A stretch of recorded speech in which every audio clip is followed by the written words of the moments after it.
Dr. Zakir, next question is a very common question, and it's one that I'd like to know the answer to as well. It's, if all the devils are chained during the month of Ramadan, how come people continue to commit sins? And I do agree with you, this is a common question. And I remember several years back when I was in school and when I heard this hadith that the devils are chained in the month of Ramadan, immediately the question that came to my mind, and the question that comes to many Muslims' mind and many non-Muslims, is that if the devils are chained, then how do human beings yet commit sins? This question is based on the hadith of Muhammad sallallahu alaihi wasallam, which I mentioned earlier, a Sahih hadith of Musnad Ahmad, volume number 2, page number 230, hadith number 7148, which is also repeated in Sunan Nisa'i, chapter number 5, hadith number 2106, where the beloved Prophet said that, O ye people, the blessed month of Ramadan is approaching.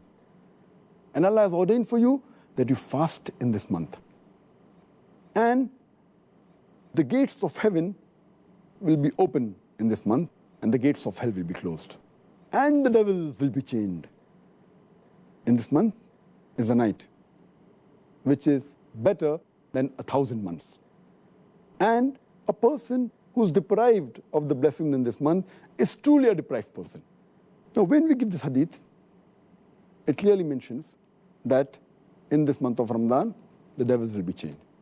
And it's a logical question. If devils are chained, then how do human beings yet commit sins? To make the people understand, we have to realize that when the devils are chained, it does not mean that the devils are slain. They have been killed. They're yet present, but they're chained. They're not killed. The power is yet there, but it is diminished. For a better understanding, I'd like to give you an example that when there is a lion or a tiger who is free, there are high chances that he may kill you. Your life is in danger. But the moment that tiger or that lion is chained, you are safe. You are safe as long as you maintain a safe distance. After the tiger has been chained, if you come too close to him, there are chances yet you can be killed. So as long as you maintain that distance from the tiger who is chained, you are safe. Similarly, in the month of Ramadan, if you maintain a safe distance from the Satan, you will be saved. And if you read the Quran, Allah says in Surah Baqarah, chapter 2, verse number 168, be careful of the khutwatu shaitan, of the footsteps of the devil, for he is to you an avowed enemy. Many places Allah subhanahu wa ta'ala says in the Quran that be careful of the footsteps of the devil. Allah doesn't say that be careful of the devil, because a normal Muslim, an average Muslim who has average iman, when he sees the devil in front of him, he will be careful. For example, suppose there's a young girl who comes to an average Muslim, a young boy, who has average iman. If a young girl comes and tells him that let's spend the night together, that Muslim will say, spending the night together with a girl, it's haram, it is zina. He will immediately object. But that same girl, if that girl phones that young boy and speaks to him on the phone, the boy will say, speaking to a girl on the phone? There is no problem. So he speaks to the girl for a few times on the phone for a few minutes. Later on, the girl says, let's go and have some snacks in McDonald's on Kentucky Fried Chicken. Having snacks for a few minutes, for half an hour, with a girl in McDonald's, no problem. So he goes and has snacks with the girl in McDonald's. Later on, the girl says, why not have dinner in a restaurant? Having dinner with a girl in a restaurant for a couple of hours, no problem. Then the girl says, why not spend the night together? And then the boy says, spending the night together with a girl, no problem.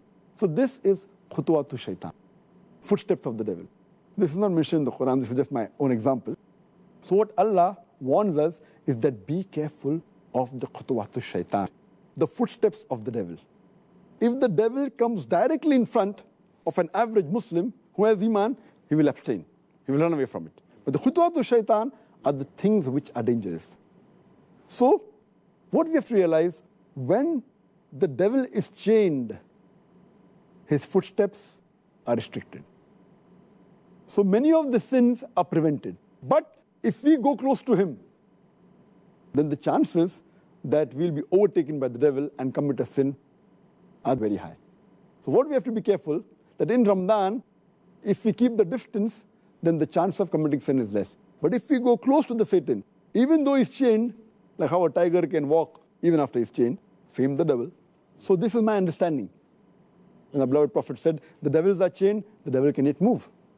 But less distance, so if we keep the distance, we'll be safe.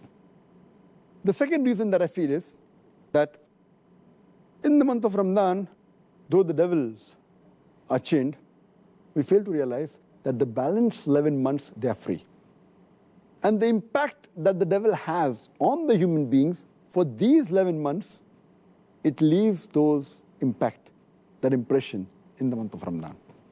To give a better understanding, I always give the example that there are drug peddlers which try and get customers, the youngsters from the colleges, from the universities.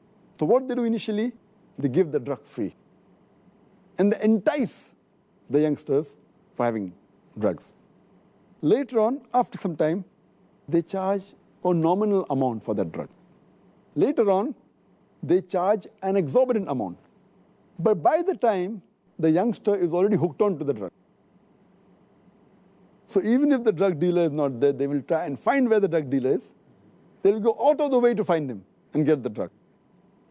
And many of them, even if the drug peddler, the drug dealer, is imprisoned by the law, they will go out of the way to find someone else. They may go in a chemist shop and buy mandrakes, whatever it is. They are so much hooked onto it. So these people who have become addicts to drugs, or rather say, addicted to the Satan, even though the Satan is imprisoned, the effect is yet there. So in this way we understand, as a drug dealer, as a drug peddler, even after he goes, the drug addict gets accustomed to that drug. So we human beings, we are accustomed to the sin. And even though the Satan is imprisoned, we keep on committing these mistakes. But mainly those people who have become addicts fall in this category. So those who do major sin fall in this category. But the normal Muslims, the average Muslims who haven't become addicted, it's easy for them to stay away from sin. And the third reason that I give is that though there are some scholars who say that in this month of Ramadan, the strong devils, the marids, they're imprisoned.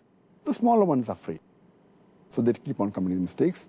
But according to my understanding, the third reason is that though the devils are chained by Allah subhanahu wa ta'ala, they can yet whisper. And one of the ways the devils try and get the human beings close to them is by whispering. And Allah says in the Quran, in Surah Nas, chapter number 114, verse number 1 to 6, قُلْ أَعُوذُ بِرَبِّ النَّاسِ مَلِكِ النَّاسِ إِلَهِ النَّاسِ مِنْ شَرِّ الْوَسْوَاسِ الْخَنَّاسِ الَّذِي يُوَسْوِسُ فِي صُدُورِ النَّاسِ مِنَ الْجِنَّةِ وَالنَّاسِ. They whisper in the hearts of the human beings and they withdraw. Amongst them, there are jinn and men. It's talking about the Satans, talking about the devils, who whisper into the hearts of the human being and they withdraw. And among these devils are the jinn and the human beings. So maybe Allah subhanahu wa ta'ala has imprisoned the devils who are the jinn. But the human beings, we are yet free. So one category of devils, that the jinns have been imprisoned, but the Satans are even amongst the men. That's what Allah says. Who are yet free. And yet we have to be careful of the whisper of the devil, the waswasa. This waswasa mainly is the thing that attracts towards the sin. The sins they had committed, but the chances are less. And furthermore, it's clearly mentioned in the full hadith that Allah has ordained for you in this month of Ramadan that you should fast. Only if you fast, according to me, will the devils be imprisoned. That's talking about the devils that are going to attract you. So Allah says, if you fast, Allah has ordained for you fasting, and the devils will be put in chains. So the devils that are after you, if you fast, surely they'll be restricted. The criteria for us to be away from the devil is to fast. If you fast with the proper niyyah, seeking the reward of Allah subhanahu wa ta'ala, surely the devil will not be able to entice you. And the best logical way to prove this is if we check the crime rate of the Muslim countries during Ramadan, it goes down. But if you check the crime rate of the non-Muslim countries in Ramadan, it is the same.